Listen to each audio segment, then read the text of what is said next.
Greetings and salutations, my peoples.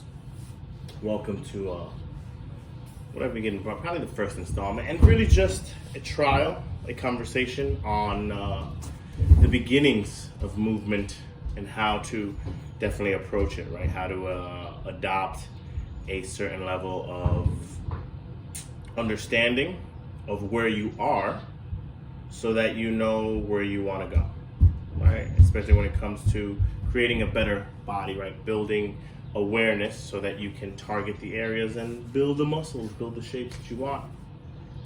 And I want to start off with breathing, right? And just a small, short conversation on breathing for like 2 or 3 minutes, and to maybe just spark the ideas about why is it so important, right? Breathing is done automatically. It's one of a few things, right? A bunch of things that we do automatically. It's right breathing, which we have some semblance of control, but seeing, right? Your eyes see on their own, right? It's not you deciding to create the picture. It's your eyes receiving light. One moment, give me a second, my son.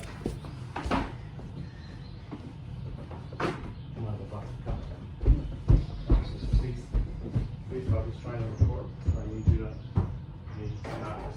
Thank you.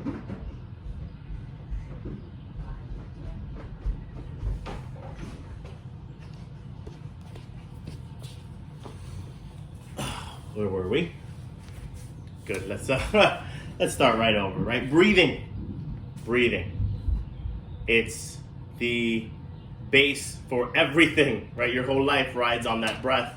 And again, things that are automatic, your heart beats on its own, your body digests, it heals on its own, of course. As you feed it stuff, it becomes better. But it's remembering that you will catch your breath, right? It's a bit of let's lose our breath so that we can find that breath, right? So that we allow the breath to return to ourselves. Because truly, if you hold your breath long enough, you gotta let go, unless you have the willpower of the gods, and then, if you really hold your breath that long, the inevitable result is what's going to happen to all of us anyway. And but let's not worry about that, because that's not what's going to happen.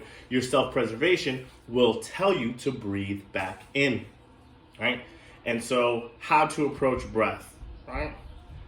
By all means, find a specific, and I'll talk about some specifics, and I'll even build on some of those myself. This is just a conversation on it to, again, spark the idea and give you some guidance as to why even spend time breathing, right? Why spend time breathing? I already do it automatically. Well, yes, we do it automatically, but when you're about to approach, especially movement or exercise, you have to deliberately breathe, right? There are moments that require you to recruit that air so that you can move properly. And so start breathing. By that, I mean, literally, I'll reference being a youth, right? Me as a child, of course, I was a weird kid, if anything, but not really. Kids are always weird. I look at my own kids and they breathe and blow snot bubbles and do things, whatever all it is, and they explore their bodies. But I remember specifically exploring my breath. I would hold my breath for long. Our friends would we'd do that choke out game, pass out. I'm not suggesting to do that, but I'm trying to bring you back to that level of exploration as a child where you would just hold your breath, or, breathe out really hard, or breathe really fast. Breath exploration can be as simple as that. As now that you're starting a journey, you're like, I want to move better, and I want to begin a physical practice that will bring about, the changes that I'd like.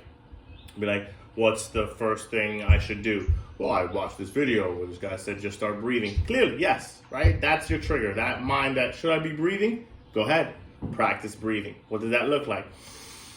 Big inhales through your nose, strong exhales out through your mouth.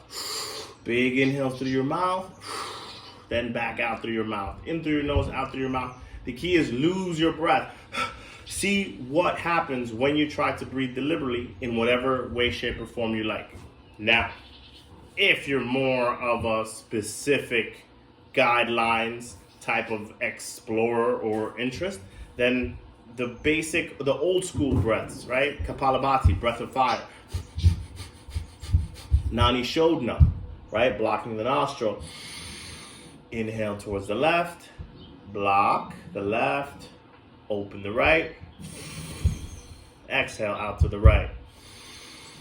Again, Nani Shodhana. All of the ancient practices that are endless to find are good starts. What numbers?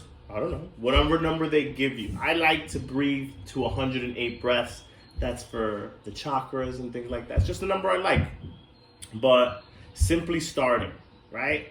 And by starting your breathing, then you can bring in the meditative state, right? Because my goal for you is to bring you into that meditative state during movement, is to use the breath that we find at the beginning of practice and throughout all of the day, because we have all the time to explore that breath,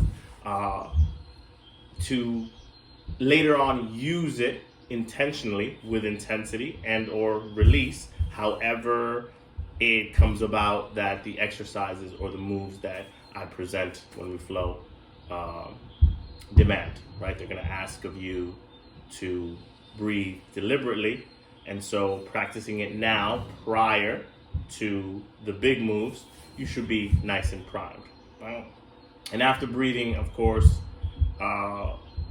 comes to notice when we're in that meditative state or in the beginnings of a meditative state, and then move from there. But for now, again, let's review all that gibberish and break it down to the simplicities. Start breathing. How? However it is that you want. Play with breath. Research some breath. I've been using deliberately Dr. Joe Dispenza, from the author of Changing the Habit of Being Yourself. And he has a Kundalini breath for 15 minutes that I have been using recently that has caused cool changes. But we'll talk about meditation on the next video.